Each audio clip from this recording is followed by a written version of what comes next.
小夏，我让你打人是吓唬吓唬九姑奶奶，你怎么真把人打死了呢？小姐放心，她没有被打死，只是被我打晕了而已。那些血呢？是我做的手脚。真的？我趁九姑奶奶和小姐说话的时候，打在了她的脖子上。打晕之后，我用的是巧劲儿，看着重，其实没有伤到皮肉。那就好。朱少，你给她找个大夫吧。哦，别让九姑奶奶知道了啊。折腾了一天，我也累了，你们出去吧。诺。走吧。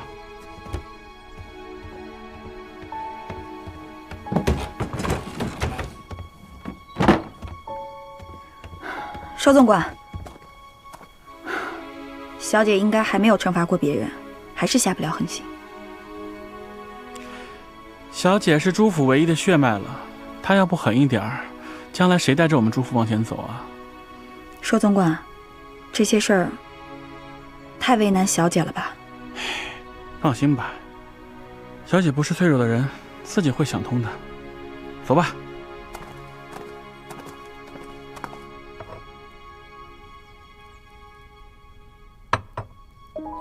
九叔，老头子让我当这个家，我必须尽快适应这个新身份，都快没时间去想你和阿黄了。不过你放心，我会赚到足够的钱还债的。元兄啊，实在是抱歉，我没想到他这么难请，连我母妃去请都没请过来。既然他不出来的话，我就进去。元兄是想半夜翻墙会佳人？哎，这个使不得，使不得，这传出去成何体统啊？这有什么呀？痴心郎未见心上人一面，不顾安危，这多浪漫啊！我跟你说啊，我主意已定，我每天对他日思暮想，再见不着他，我会疯的。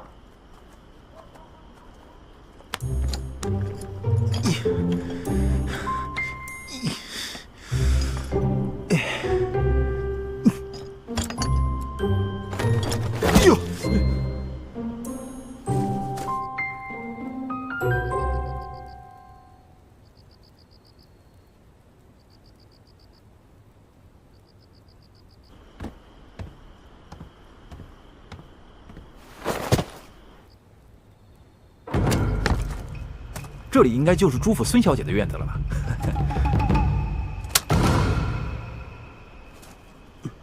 别动手！我是京城守卫府的公子，在追台的时候，我还帮你们家小姐打过架呢。转过来。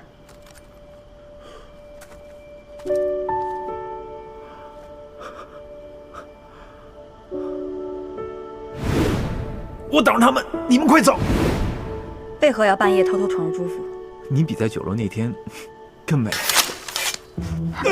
不是，在下袁崇，家父是京城守备。不是，我手左兵书，去年以中进士，我上无婚配，更为娶妾，我过几日就要返家。你等下，我走之前我就想见姑娘一面。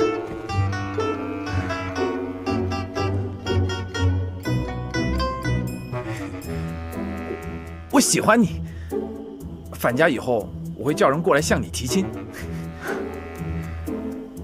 你认错人了，不过感谢你在醉一台出手的份上，我就放了你。我没认错人啊！那天在醉一台拎起酒坛把吴老虎砸晕的人就是你啊！虽然说你换了一身男装，但我一眼也认出来了。原来他不是冲着孙小姐来的。在下对姑娘是一见倾心，所以我这几日想尽一切办法，就想见姑娘一面，所以我才翻墙而入，有些冒昧，希望姑娘不要介意。你走吧，你下次再敢翻墙进来，我会绑了你交给衙门。想必守备大人也丢不起这个人。我的的确确对姑娘是一片真心啊，我就想得到姑娘一句答复，我再走。在下所言句句肺腑，如有半句假话，天打雷劈。登徒狼子！我知道翻墙而入，直言不讳，的确孟浪一点。可是我对姑娘，我的的确确是一片真心啊。你快走吧，别打扰我家小姐睡觉。不行，我好不容易才翻墙进来，没有让你喜欢上我，我是不会走的。哎，姑娘，你刚刚说你们家小姐，你不就是朱府的孙小姐吗？哎，不是也没有关系，我喜欢的是你这个人，不是你小姐的身份。真的，你要相信我。你终于相信我说的话了，我说的都是真话。我不是孙小姐这个事儿绝对不能瞒传，否则我杀了你。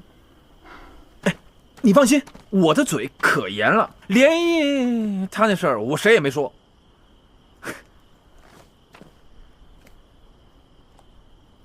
你认识连一克？不，我不认识啊，没听说过呀。我要去见他。听说连一克最常出没京城一带，公子是守备府的人，想必认识的人也不少，可知道连一克的下落？姑娘，我真的不认识他。那公子请回吧，希望公子能信守承诺。哎，你找他有什么事儿吗？想谢谢他那天一剑相救，如果公子遇见他，告诉他有空来趟苏州，有人想见他。你想见他？你该不会因为那一剑你就喜欢上他了吧？我告诉你啊，你赶紧死了这条心吧，他心里早就已经有人了。公子遇见他，告诉他便可，其余的等他来了再说。我遇见他，我也不会告诉他。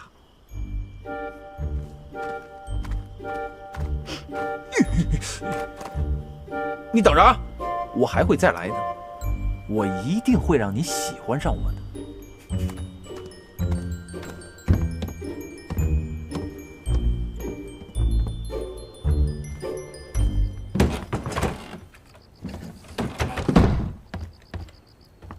回来啦，小姐。嗯，是醉一台出手的袁公子，他知道我不是孙小姐的身份，但他是京城守备大人的公子，杀不得，所以只好赶他走。我都听到喽。小姐听到什么了？我听见他说，他喜欢你。哎，家世不错，长得也不赖，又敢大声说喜欢你，这男的还行啊。小姐，我是不会嫁人的，以后别再提这事儿了。为什么不会嫁人啊？我是要保护小姐一辈子的人，女人太软弱，也不够坚强，而且我从小就把自己当男人看待。可你毕竟还是个女人啊。那女人不嫁人没关系，可是有个男人喜欢，也是很幸福的事呀。那小姐喜欢连一克吗？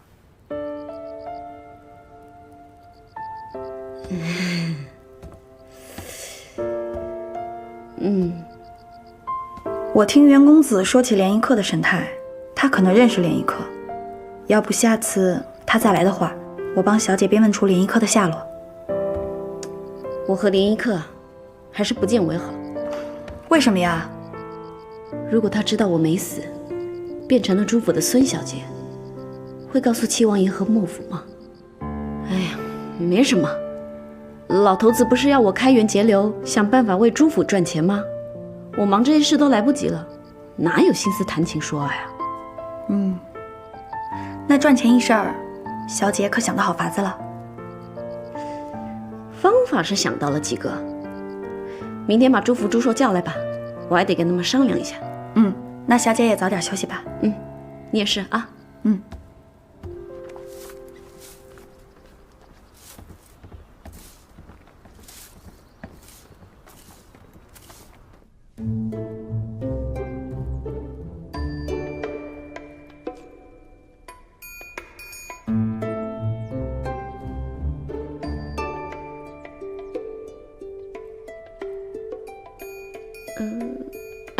做生意，做哦，我一起。行。小姐啊，你想把钱借给穷人，既不开源也不节流，我们还得自己添好多银子进去，而且还要担心他们能不能按时还这个钱。你说这万一他们还不上这个钱？哎呀，我以前做乞丐，瞒着九叔做生意的时候，最缺的就是一开始进货的钱。后来生意慢慢顺了，缺的又是扩大经营的钱。我那时候就在想，要是有人肯借给我这笔钱，6分利息我都愿意。哎呦，小姐，这不是每个人都像你一样属于经商奇才的，是他们要是亏了呢，对不对？我觉得还是把钱贷给商人比较稳妥，比较保险。那可不见得，借贷给商人，投入更多，风险更大，而且商人才看不上那些碎银呢，普通老百姓身上也不缺，缺的就是那些被苛捐杂税掏光家底的穷人。我们借钱给他，不就是雪中送炭吗？皇上现在征税确实极重，穷人也多了不少。不过他们都是以农耕为主，懂得做生意的极为少数。所以我的担心跟朱寿一样，因为咱们做生意有时候货款都会被拖欠，如果他们真的亏了，就是没有钱还给我们，咱们该怎么办？对啊，所以我们要考察啊。一开始的时候，我们先别借得太多，等他们按时还款之后才能再借。信誉是要慢慢积累的，而且这些穷人，他们不比那些经常做生意的商人油滑，他们都是穷苦大众，机会对他们来说很难得的，一旦得了钱，就会善加利用。就算有不还的人，也只是少数，亏不了多少钱的。何况我们还能采取连坐的方法，要是一个人不还钱，那他周围的邻居也都不能再借钱了。穷人也是看重脸面的，总不能得罪所有的邻居吧？哎呀，借钱给穷人做生意，肯定会立刻提高朱府在江南乃至于全国的名气，搞不好连皇上都要嘉奖咱们朱府帮助穷困百姓呢。而且一旦朱府在全国的声望越来越高，就会有越来越多的人想要跟朱府做生意，这样朱府在其他方面的生意肯定也会蒸蒸日上啊。对，哎呀，小姐说的极是啊，我怎么就没想到呢？你想啊，借贷给商人古来有之，一点都不稀奇，但借给穷人，这可是开天辟地头一回啊，这绝对是可以载入史册的呀。而且借钱这个事儿吧，它传得特别快，1传10，10传100，100传1000，1000传万，一下子全国就都知道了。知道朱府人越多，到我们朱府店铺上买东西的人越多，这样我们生意就会越来越好。就这么说来的话，这买卖能做啊，是吧？这个方法虽然周期长，不过啊，绝对是个不亏本，而且会获得巨大利益的生意。哎呀，两位总管，怎么样？做还是不做啊？一切听小姐的。哎呦，看看呐，孙小姐才来我们朱府几日啊，就帮我们朱府解决了这么多的问题，简直就是朱府的福星啊！以后啊，我跟朱福跟着小姐做事儿，特踏实，特放心。你少给我灌那些甜言蜜语了。我是觉得还有一些地方不是很完善，你们再帮我看看啊，别让人钻了空子。好。听说了吗？朱府在借钱给穷人做生意，每人可借3两银子，可分3个月还，每个月只还1两银子和1点利息就好。而且呀，提前还钱还不用利息呢。有这种好事？我也不知道是真是假，好像是新来孙小姐提出来的。要是能借到银子，我就能把我那小摊铺支起来了，到时候就再也不用天天看掌柜的脸色了。真有这好事啊？那你还不赶紧去看一看？现在这朱府钱庄里应该已经全是人了吧？你要是晚点去啊，你连挤都挤不进去。你先帮忙收拾着啊，我去找掌柜的请假去。你先帮忙收拾着。好，快去。这招可真不错，钱花的不多，效果却好。这丫头有点经商头脑。小二，来了，结账。好嘞。哎呀，太好了！我也不知道。哎，回去等消息吧。啊，好，来谢谢。下一个。掌柜好，我叫陈大，是黄村李家庄的人，现在在最一台当伙计，想借3两银子开一个馄饨铺子，保证按时还钱。陈大，3两银子。好，你的情况我们呢已经掌握了。我们需要3天的时间核实一下。核实？还要核实什么？核实一下你身份的真假，听听你在乡邻之间的信誉。如果没有问题，绝对会见。那没问题。好，下一个。庄主，我叫张三。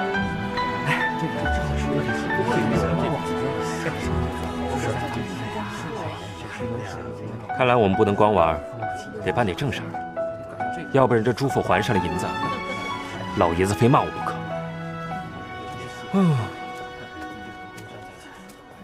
2下午去3啊，2去8进1，简不简单？来，你试试。来，懂了，1点。2，下午。小姐，几位姑奶奶又来了。又来？哎呀，现在正是节流的时候，老头让我管他们的账，可算是要把他们给得罪了。哎呀，不行，我先躲一躲。小霞，帮我挡住他们啊！拿着，跟上。快，拿上！快！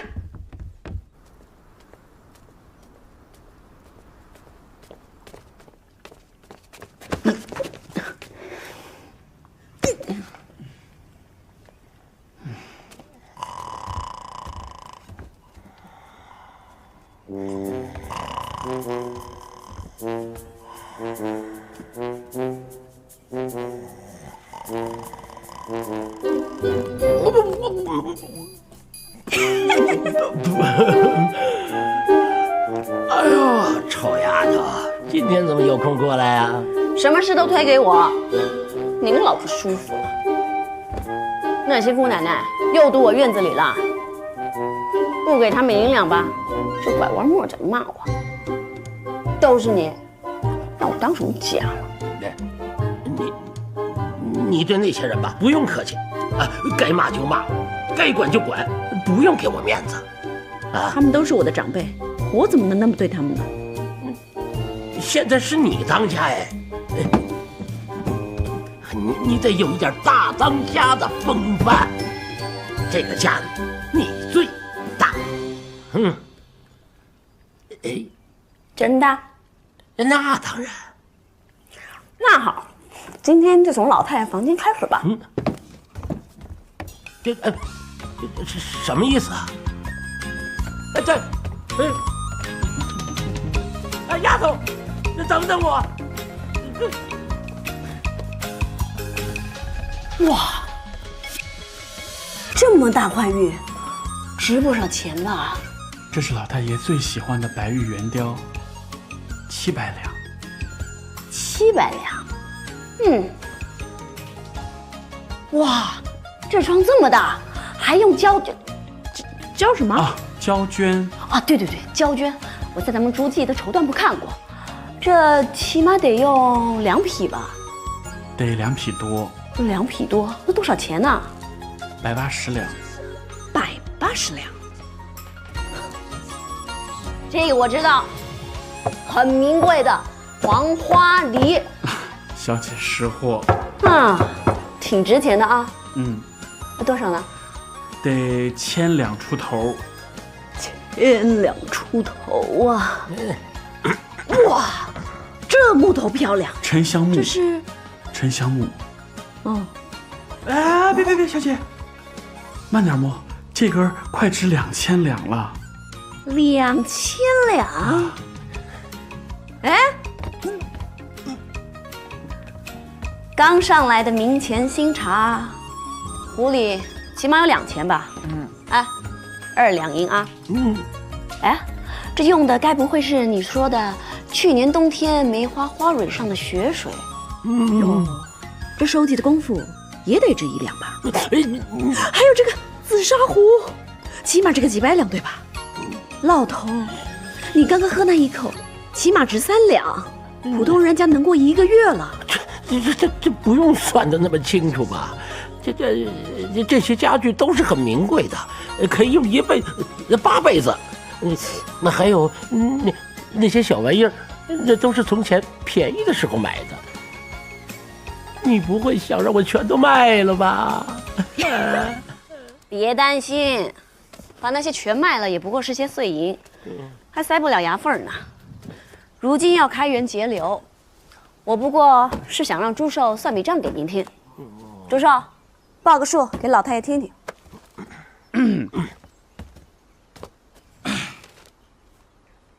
老太爷去年府里添置古董和家具，一共花费了14万8千两。每年府中糊窗户的交捐要用3000两，姑奶奶们的每年置装费、首饰费大概是12万两银子。至于厨房，每年光花在燕窝和人参上的费用，就差不多1万4千两。其实这花费好像不是特别大，就是人稍微有点多。好，那我现在就大家子提一回，我决定了，以后每院除了月银之外，再多支1000两银。姑奶奶们想买些什么，自己掂量着办，啊，免得想买只钗子还得来找我。不是，这是不是太少点了？这比之前可少太多了。这不行，这说我们家连女眷都养不起，这传出去像什么话？你放心吧，老头，姑奶奶们肯定乐意的。他们会愿意？老爷小姐，我觉得小姐这个主意还是挺不错的。以前各位姑奶奶找我报销什么置装费、首饰费的时候啊，哎呀，表面上倒一个个笑呵呵的，这背地里呀，可嫌我抠得很呐，又嫌我问东问西，又嫌我嫌他们东西买贵了。每个月呢，姑奶奶们除了月银也没什么现银，首饰会旧，衣服也会旧。我觉得吧，再怎么着都不如这现银拿到手里面，想买什么就买什么，花得爽快，花得痛快。这一年就剩下10几万两银子，何止？不错，只要他们不跟我哭闹，我愿意呀。那您是答应了？我当然同意。老头，我还有件事，我想让姑奶奶们入股朱府的产业，年终他们也可以分个红利什么的。真是我朱家的丫头，是吗？你说你这脑子是怎么长的？你这脑子是怎么长的？你这主意怎么想出来的？每年给他们1000两银子，转手就把这1000两又拿回来，而且他们手上有多少闲钱都得扔给你，是吗？你这脑子是怎么长的？怎么想不出来呢？那您是同意了？我当然同意了。你那些姑奶奶和他们那些亲戚，在我们那个店铺里都干活呢。从前吧，都是为了朱府干，一个个都像蛀虫一样。现在呀，都是给自己干了，那还不得屁颠屁颠的呀？是啊，那我就去跟他们说了啊。好，朱手，走。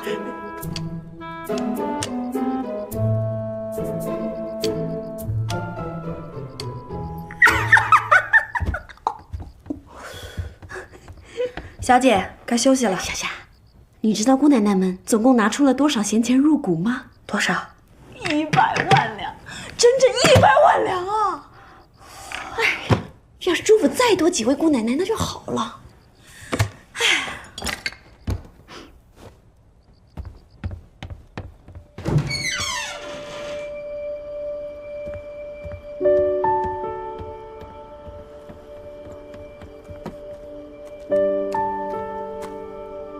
什么人？听说姑娘找我。你是联谊客？正是在下。他来了，他真的来了，他是来找我的吗？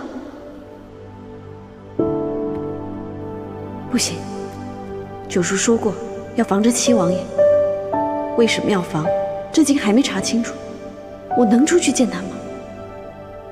要是七王爷是个十恶不赦的坏人呢，我出去，岂不是陷朱府于危险当中吗？不行，我不能出去。姑娘，听说你喜欢我。哎，姑娘，我真的是联谊客呀。联谊客要是你这般功夫，估计用不了多久就能听到他被仇人杀害的消息。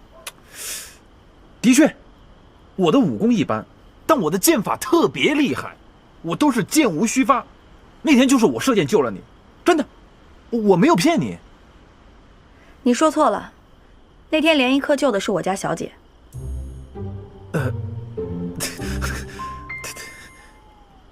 你看我这记性，那天是我一时没看清楚，弄错了。对，我救的是你们家小姐。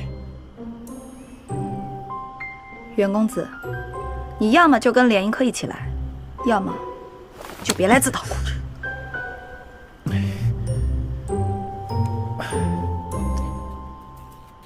你就那么想见他？对。好，我回去我告诉他。姑娘，咱们也是第3次见面了，我还不知道姑娘的芳名呢，能否告知？小霞，小姑娘，我的功夫的确不及联谊客，哎，但我人好啊，而且我是真心实意的对你好。哎，等你见了联谊客你就知道了，他天天冷着一张臭脸，哪有我天天这么哄你开心的好啊，对吧？我保证，我一定会让你喜欢上我的。别！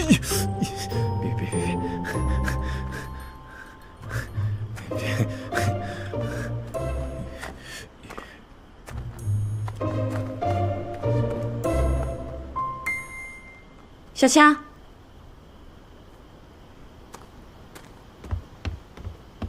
小姐，我不是跟你说过，我现在不想见联谊客，你别自作主张，把他给带来了。可是袁公子已经离开了，要我追上去吗？不用了，我是说，不用追了，反正听他的语气，他也不见得真能把人带来。我要去睡觉了。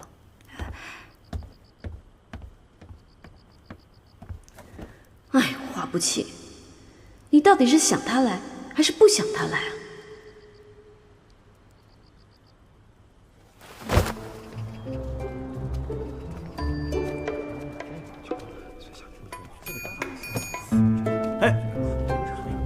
客官要买烟花吗？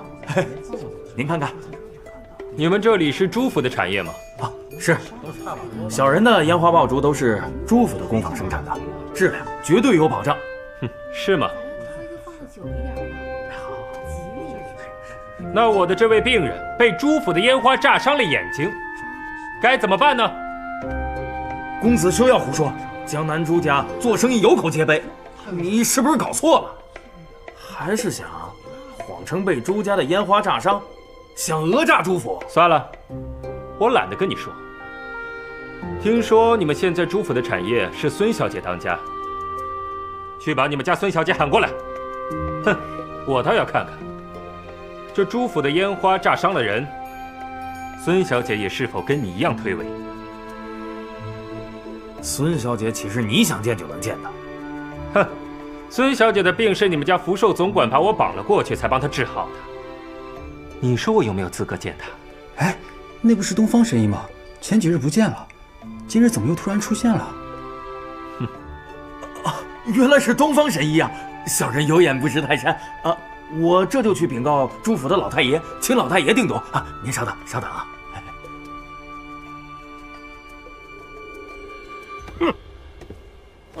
为了叫他给人治病，把人给绑来了，你怎么不把人全家都绑来呀？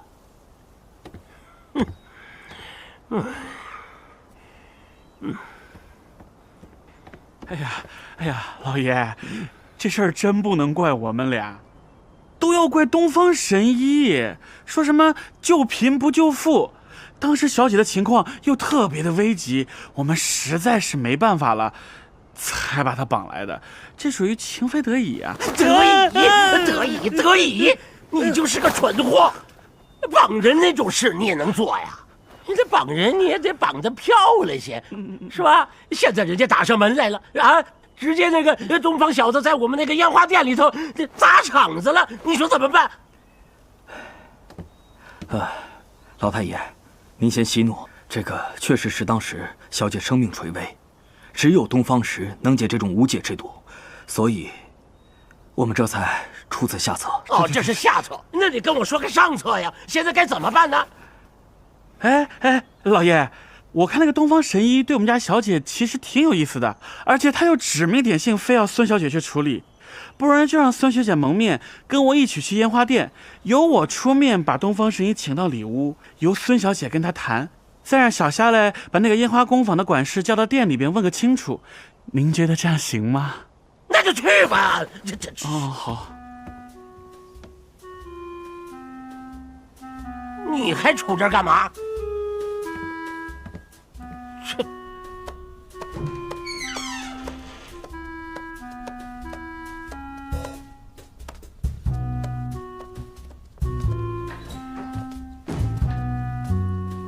小姐，这个就是救你性命的东方神医。拜见东方公子，多谢公子救命之恩。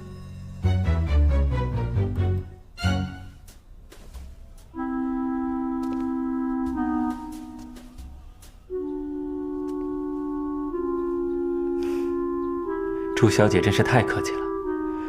之前朱府的人把我绑过去给你治病的时候，他们可没对我这么客气。他们是担心我的伤势，才会出此下策。小女给公子赔不是了。你不用给我赔不是，你应该给我的这位病人赔个不是。我虽然保住了小虎子的双眼，但是他的视力能不能完全恢复，还得再观察。这到底是怎么回事？还请公子说明白。小虎子，你自己说，你这双眼睛是怎么受伤的？公子，怕什么？今天本公子给你做主，你只管实话实说。说吧。多谢公子替小的做主。小人前些日子在朱家的烟花爆竹铺子买了烟花，本是给母亲祝寿用的，可谁知我刚点着烟花，那烟花竟然爆炸了，火药星子乱爆，炸伤了我的眼睛不说，那烟花燃起的火星子还飞到了邻舍，将两家人的茅草屋都点着了。两家人问我要赔偿，可是我眼睛受伤了，我做不了工，我拿什么赔偿给人家呀？你确定是在朱府的烟花爆竹店买的烟花？朱小姐，谁敢污蔑江南朱府啊？要不是有十足的证据，这一个小小的平头百姓，怎么敢来朱府的店里讨要公道？公子误会了，我不过是想知道事实而已。你们不必怀疑小虎子，这朱府的烟花炸伤了人，可不止这一起呢。我无意间保住了小虎子的双眼，想如果真是烟花所伤，朱府同一批烟花数量应该还有很多，所以特意查了一下。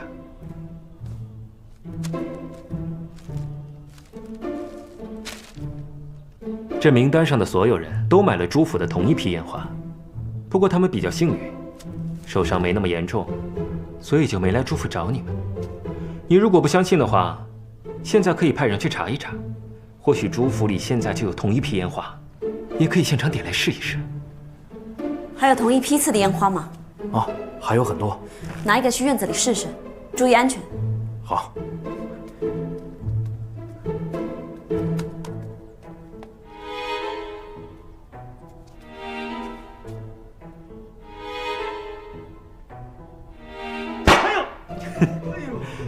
这个掌柜我可以帮他免费医治。不过朱小姐，这朱府卖的到底是烟花，还是要人命的火药啊？朱家卖出的东西出了问题，朱府一定会负责到底。哦，怎么负责？这位受伤的小兄弟有多少损失，我朱家店铺悉数赔偿便是。名单上的5个人也一样。不过，小女子有2个问题想请教公子。朱小姐，请问，这小虎子的眼伤可能医治？唉，在下尽力而为。公子说笑了，既然连神医都这么说，那我想应该是有10成的把握。小虎子的伤就交给公子您医治了，再贵再好的药，朱府都能花得起。那不知道朱小姐的第2个问题是？这名单上的5个人，公子可都去医治过？医治过。他们的伤势都无碍吗？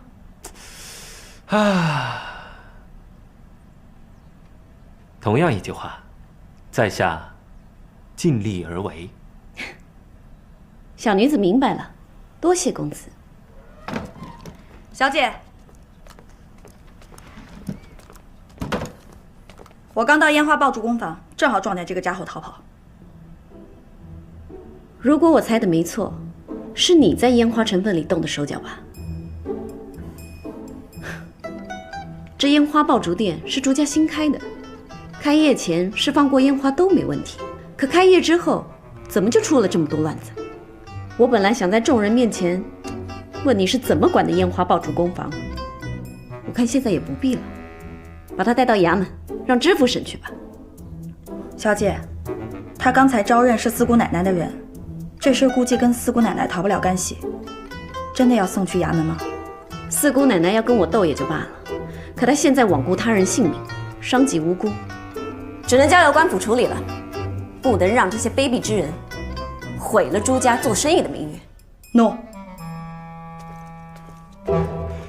我这2天听说朱家孙小姐年纪轻轻就把朱家产业打理得井井有条，今天一看，果然名不虚传。公子说笑了，若是真井井有条，何来烟花伤人一事呢？不过百密一疏而已。不过现在事情都已经水落石出了，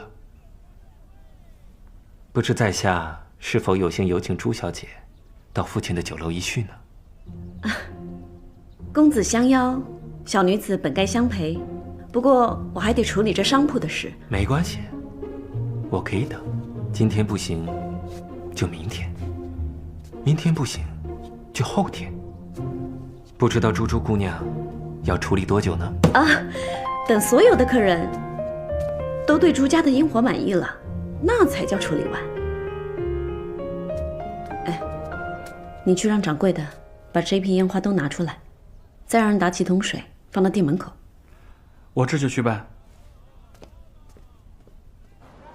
各位父老乡亲、街坊邻居，今天东方神医带着被我们朱府烟花炸伤的病人来我们店里讨公道。我们朱府的烟花出了问题，炸伤了人，是我们朱府的责任，我们绝不推卸。一切伤者的治疗费用由我们朱府负责。本来就应该由你们朱府负责。对，本来就应该是我们朱府负责。同时呢，这个近几日，如果各位在我们的烟花铺购买过烟花爆竹的，可以把这些烟花爆竹退还给我们。我们朱府愿意双倍的价格回收。你们这说的好听，收了回去，这指不定哪天风波一过，你们又都卖出去了。对呀，大家放心，这一批烟花我们绝对不会再卖了。为了大家的安全，也为了我们朱府的信誉，刚才我们的孙小姐已经再三的叮嘱过我了，这批烟花必须销毁。所以今天当着各位乡亲老百姓的面，我们把它销毁了，给大家一个交代，好不好？好。来人，倒水。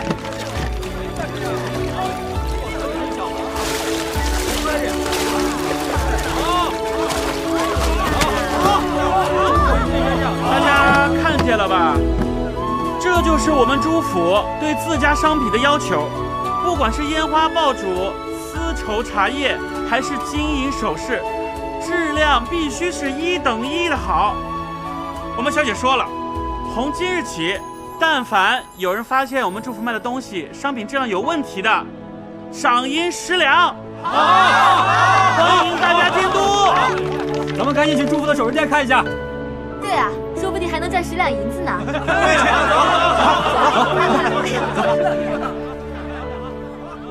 厉害，厉害！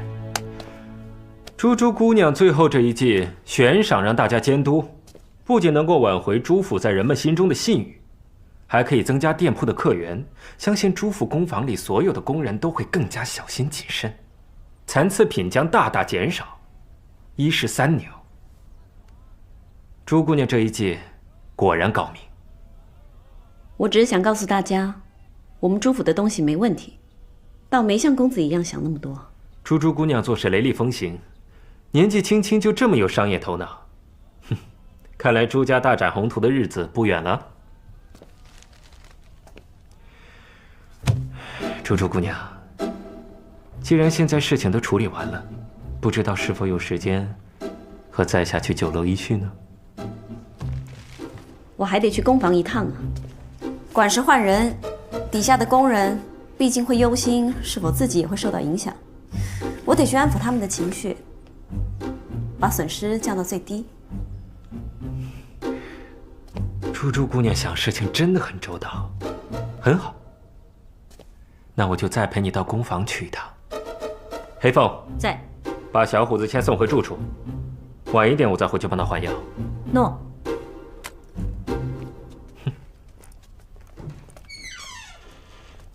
小姐，事情全部办妥了。啊，那就好。你再去安排一位新的管事，安抚好底下的工人。东方公子盛情邀请，我陪他去酒楼说说话，那些事就麻烦你了。小姐，不如我让醉仪台把酒菜送到这里来，您觉得如何？我只是想陪你们家小姐去酒楼聊一聊，不会把她怎么样。况且，她的病还是我治好的，没有我就没有现在的她。你不必对我这么谨慎吧？没事，小夏待会儿就回来了，有他陪着我，你放心吧。好，那我先去工坊一趟。